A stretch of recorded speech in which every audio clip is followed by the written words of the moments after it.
Hi guys, James at Rampant Lion Reviews again for you today with another beer review. For this one we are going to stick to Sweden, but we're going to head a little bit north for this review once again, and we're going to go back to a brewery that I only introduced you to here on the channel quite recently, but I've had a couple of beers from these guys now and I've enjoyed them, and I have to say these guys are making a bit of a splash when it comes to this particular style that they're specialising in. So for this review then we are going to head to Karlstad once again in Värmland county, right on the banks of Vänern, one of the Great Lakes of Sweden, and we're having a look at my fourth beer from Hands Brewing. So this one is called the Violetta. It comes in at 6.8% ABV. Again, it's a New England hazy style IPA, and this one was released as part of the Lokal Småska Likt assortment on the 1st of September 2020 through Systembolaget. They released this one at the same time as they released the Mana, which you saw me review a couple of weeks back. So yeah, really curious to see how this one turns out. I was very impressed with the Mana, actually. I really enjoyed that one. That was a New Zealand hopped New England IPA, so it really went down well with me. I love the New Zealand hops, as some of you might know. But yeah, when I shared that review through social media and things like that, the guys at 10 Hands were quite determined that I should have a taste of the Violetta as well, actually. So I thought, well, you know, I've enjoyed the beers that I've had from these guys previously.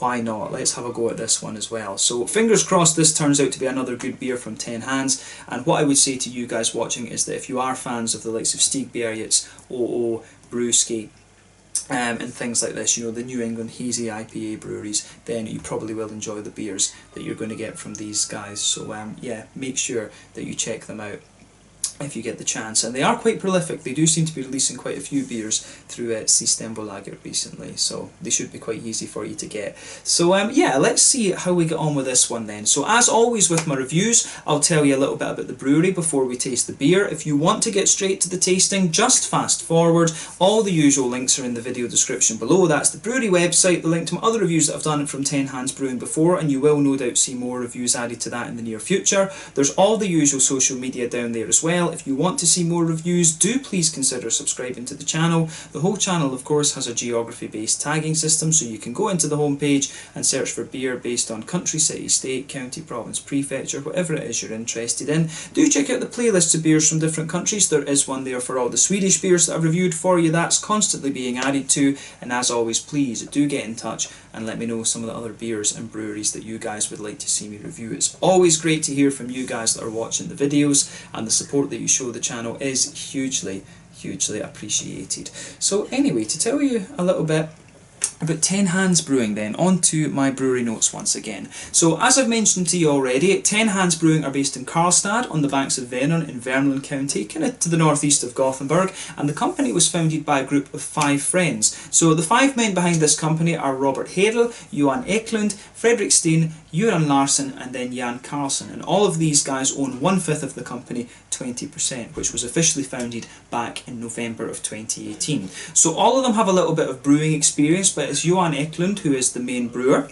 They released their first beer in March of 2019, and this was an IPA which was called Firstborn, and then that year they produced around 20,000 litres of beer. They started releasing their beers through Systembolaget in 2020, and as of September 2020, when I'm filming this review for you, these guys have produced around 25 different beers. If you look through the list on Untappd, pretty much all of them are New England IPAs. I don't think they've actually released another beer that is a different style, to be honest with you, but they were telling me through Instagram and stuff that they are planning to do a couple of West Coast IPAs and a few pastry stouts and things like that at some point as well. So that should be quite interesting when that does come to fruition. Actually, I'm very curious to see what they have in store for us when it comes to those styles, actually. So hopefully we see those at some point next year. It probably will be next year, considering we're getting towards October now.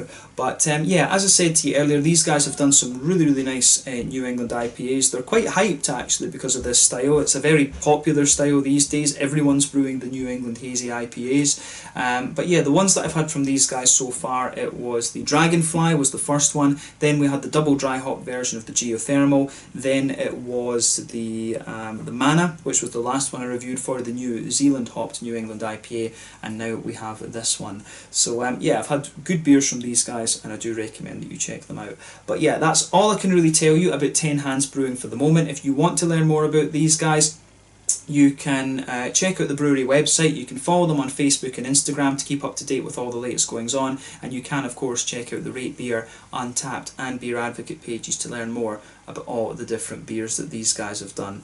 So yeah, let's get on and actually have a look at this beer and see how we go. So yeah, as you can see, the artwork on this one is pretty kind of trippy, to be honest with you. So the reason behind the name of this beer, Violetta is their art director, and she is Ukrainian, and she's quite active in the kind of gay rights campaign, if you like, in Ukraine. So you can see obviously this one has the kind of gay pride rainbow on it, which is pretty cool.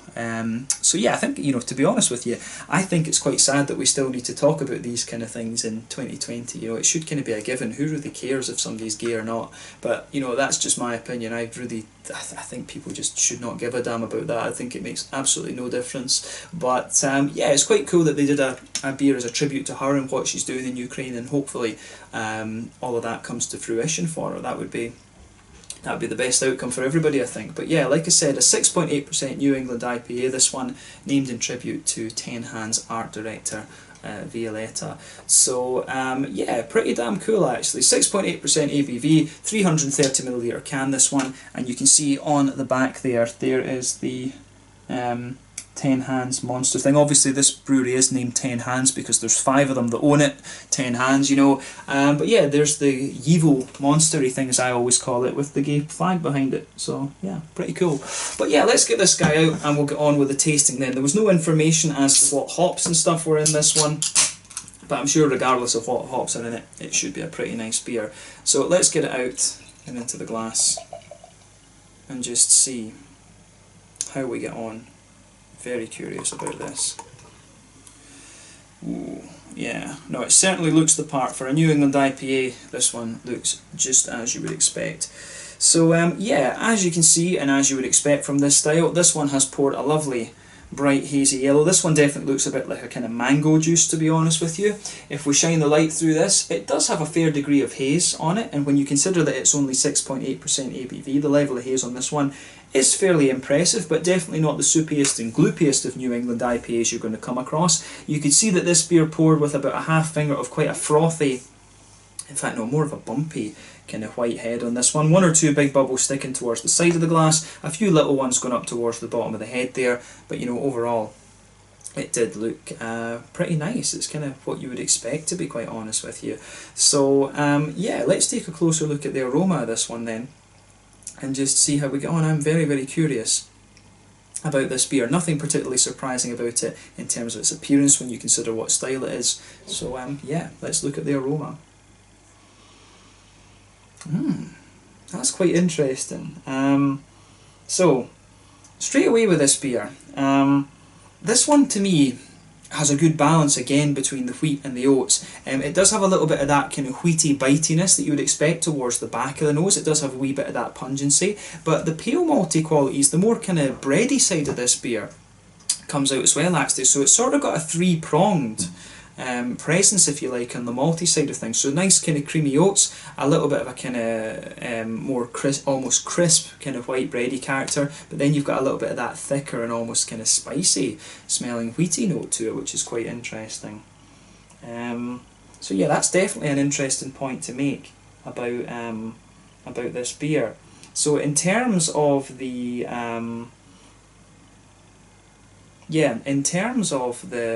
the kind of malty side of things as well, there is a wee touch of a biscuity note to this one, but I really find this beer, and the more I smell of it, the more it leans towards the oaty side, in fairness. But it does have, as I say, a bit of a crisper bready note, a little bit of a kind of biscuity, a little bit of a sort of biscuity sweetness to it, and then a bit of a more bitey wheat. But then yeah, I think it really starts to lean more towards the oaty side of things the more that you smell of it actually. So yeah, I think that really covers the malt base in this one, to be quite honest with you. I don't think there's much else to report on it, but I think the more that you smell of it, the kind of sweeter and more oaty and creamy that it actually gets. So yeah, I definitely like that about this one. So yeah, nice malt base on this one, I have to say.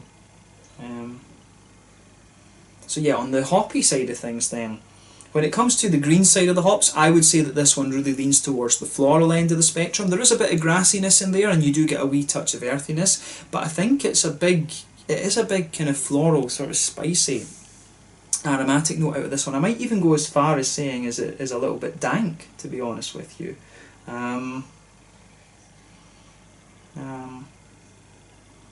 Yeah, I think it is a little bit kind of floral, and I think it is a little bit kind of dank, to be honest, rather than anything else. You do get more, the more that you smell this, again, you get more and more dankness out of it. When it comes to the fruity side of things, I'm kind of just thinking, like, you know, what kind of fruits does it actually have? It's quite an interesting one, this. But yeah, as I say, malt base definitely a little bit it's quite well balanced, but it does become a bit more oaty leaning. Green side of the hops, it's definitely more kind of floral and aromatic. But on the fruity side of things, there's quite a few interesting things going on. So for me, there's quite a bit of, there's a good bit of that, there is a little bit of that stronger kind of passion fruity note in there. You get some of the lighter mangoes as well, but there's a wee bit of an almost kind of peachy quality coming out of this one. You've got a little bit of a kind of peachy and apricot-y type quality there. You just almost get a wee touch of a peachy sharpness out of this one, which is quite interesting. So I mean, could that be a little bit of Idaho 7 or something? I always remember Idaho 7 had these really kind of soft but sometimes quite juicy notes out of it. I wouldn't be surprised if it's a bit of Idaho 7 that's in here, to be honest. Yeah, not sure actually what to make of the fruity side of this beer, but yeah, it's, as I say, this one, it really is very tropically leaning. I do get a little bit of lime out of it as well, in fairness. So the candidates for lime are obviously going to be Equinaut or Motueka are the two most obvious ones. Some other hops can give you some limey characteristics as well, but to me it does have a wee bit of a kind of limey character, which is quite interesting too. So yeah, a bit of a peachy note, a bit of an apricot, like I said, some mango-y notes for sure, and a wee bit of that kind of stronger passion fruit as well. But the tropical fruits on this one do have a little touch of sharpness to them, which is quite interesting. But I really like how this, I really do like how this beer goes together actually. The aroma of this one's quite different from the other ones that I've had, but yeah, quite limey, and then a good little bit of tropical fruit. So I wouldn't be surprised if this was something like Idaho 7 and Motueka, or Idaho 7 and Equinaut, something like that. I'm maybe completely at the wrong end of the spectrum, but I find this one quite limey and quite tropical and fruity, to be honest with you. So yeah, and that's one of the things, you can get really different profiles from these. The Mana was very different from the Geothermal and the Dragonfly, from what I remember, so this one may well be very different from those as well. But yeah, let's have a taste of this then and see how we get on. So this one is the Violetta, a 6.8% New England IPA from 10 Hands Brewing in Karlstad in Värmland County here in Sweden, brewed to kind of celebrate the activities of their art director Violetta. So let's get stuck into this one. Slange, skål.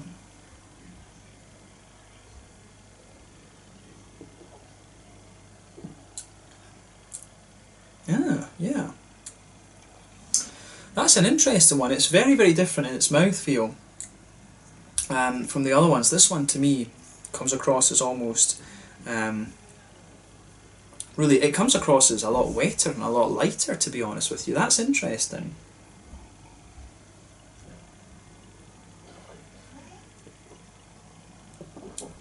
But again, it's another really interesting beer. That I like how that goes together. Where to start with this one? Yeah, it's definitely a little bit more crisp, to be honest with you, compared to some of the other ones that I've had from 10 Hands. But again, it is nice how that goes together actually. So straight away across the middle of the palate, you're going to get that nice kind of crisp white bready quality. That blankets the middle of your tongue, the middle third of your tongue and the back third of your tongue. When you go on to that back third of your tongue, you can feel that it does kind of thicken up a little bit. You do start to get more of a kind of wheaty thickness out of the beer, and a bit of the bitiness and graininess out of that. You can really get that on the back third of your palate, which is quite nice.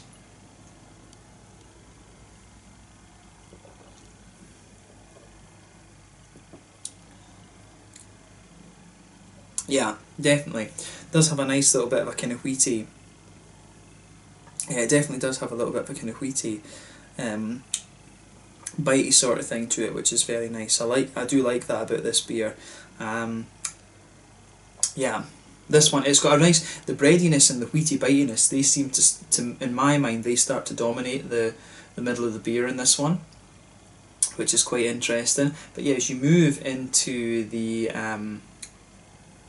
as you start to move more into the kind of middle of the palate, you can feel the thickness of the malty side of the beer just goes down a little bit, and you get more of the breadiness out of it. You start to get more of the grainy note, and as you move towards the front of that middle third of your tongue, you get a bit more oatiness out of it. You do get a bit more of the kind of smoothness and almost sweet character from the oaty notes, but behind that there is a wee touch of a kind of biscuity sweetness there in the middle of the palate. But for me, I find this is quite a bready and crisp and grainy and almost spicy New England IPA in terms of its malt base. This one is definitely different from the others, but it does have a little bit more of that kind of citrusy, zesty thing that I think we noticed a bit more in the Mana last time. So it's interesting that, I mean, these guys, they've produced 20 different beers, pretty much, I think all of them are New England IPAs, and it just kind of goes to show you that there is quite a bit of diversity within this style, to be honest with you. So that's an interesting point to make about this one for sure.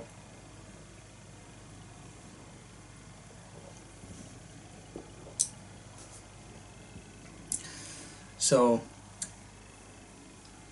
yeah, the malt base in this one, definitely a little touch more grainy, definitely a bit more wheaty leaning, but you do get some of the wheaty and white bready notes out of this one that you expect. So this is quite an interesting one. There is a wee touch of sweetness comes off this beer, I think, the further that you go into the aftertaste as well.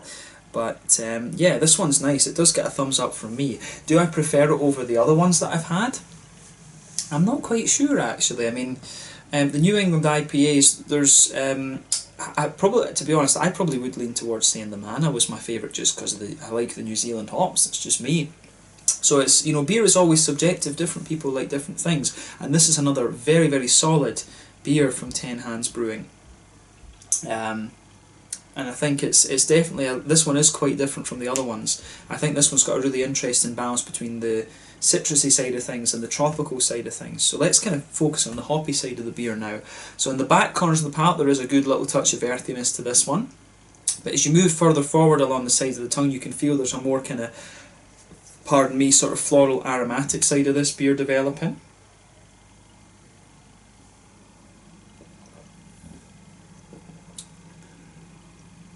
So yeah, definitely a bit more of a kind of floral aromatic side of the beer coming out, which I do quite like. That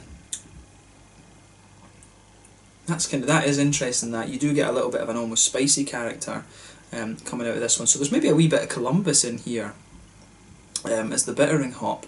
But yeah, as you go round the front curve of the palate, it's definitely a little bit lighter and more grassy, but you do get some limey notes in this as well. So I wouldn't be surprised if there's a bit of Motueka or Equinox has been used in this one, and that really would not surprise me at all. But yeah, the fruity side of this beer is quite interesting. So as I always tell you, the front third of your tongue, that's where you get that nice oily bubble where those juicy fruity esters just roll their way out of the beer, and this one has quite a few interesting points on that.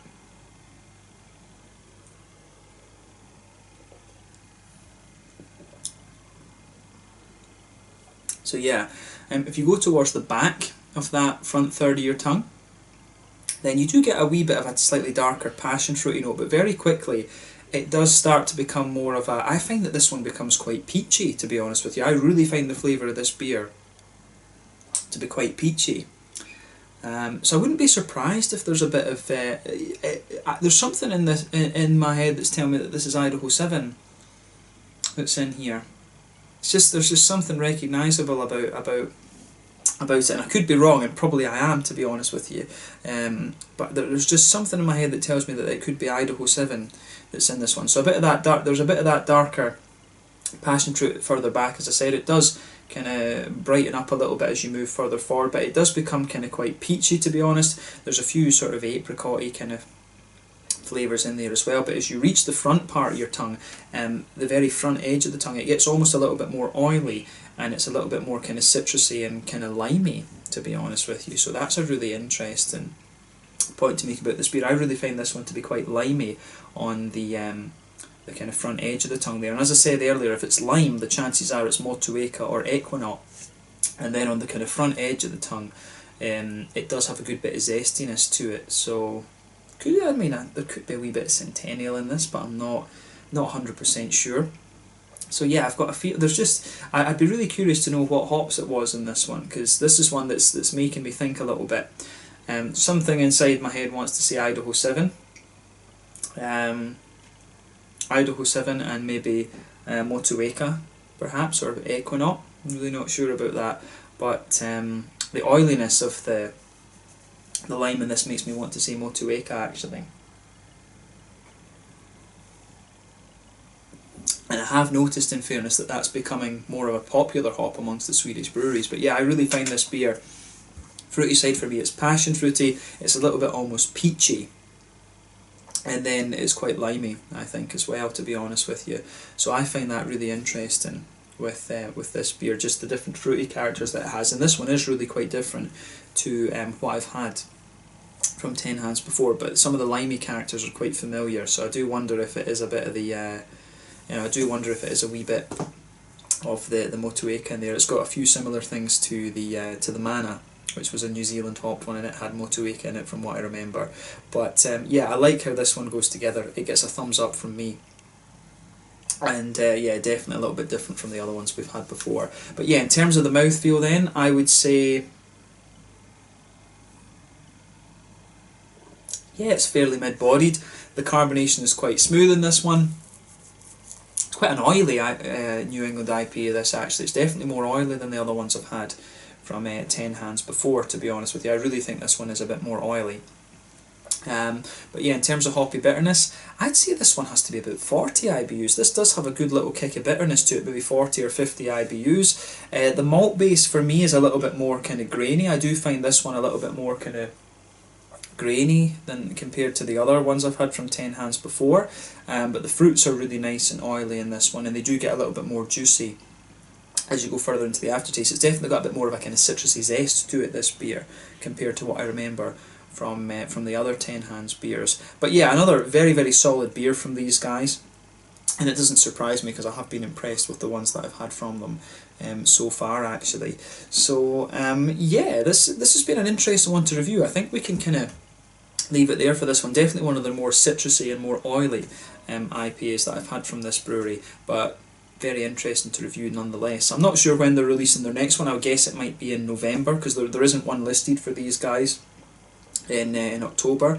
But yeah, this has been an interesting one to review, so I hope that you guys have enjoyed my take on this. So we'll leave it at that for this. So once again, thank you for watching my beer reviews. Until the next time, please like, subscribe, share, all the usual YouTube stuff. Let me know your own thoughts on this beer in the comment section below. Let me know what your favourite beers are from 10 Hands Brewing as well. I do hope that I can review the the Firstborn for you. I think that would probably be the one that I would really want to review from these guys, their very first beer. Because yeah, I mean, the New England IPAs, it's a very popular type of beer these days, so it would be cool to try the very first one that these guys did and then compare it to what we've had from them already. But yeah, a very hyped brewery in terms of the style, because you know, New England IPAs are so popular, but in my opinion these guys are doing pretty well with that. So much of the hype that these guys are getting is because of the style that they do, but they actually are doing some really nice beers within that style in my mind, so definitely worth checking out in my opinion. So yeah, if you're a fan of the New England IPAs, 10 Hands Brewing from Karlstad are one that you definitely want to check out. But let's leave it at that for this. This one is the Violetta, a 6.8% New England IPA from 10 Hands Brewing in Karlstad, Värmland, here in Sweden. Thank you again for watching. Make sure you check out my other beer reviews. Check out 10 Hands Brewing. Let me know your own thoughts on this beer in the comment section below. Let me know what your favourite beers are from 10 Hands Brewing, and I will catch you at some point very soon. Slàinte, skål, cheers. Make sure you check out this brewery. Cheers.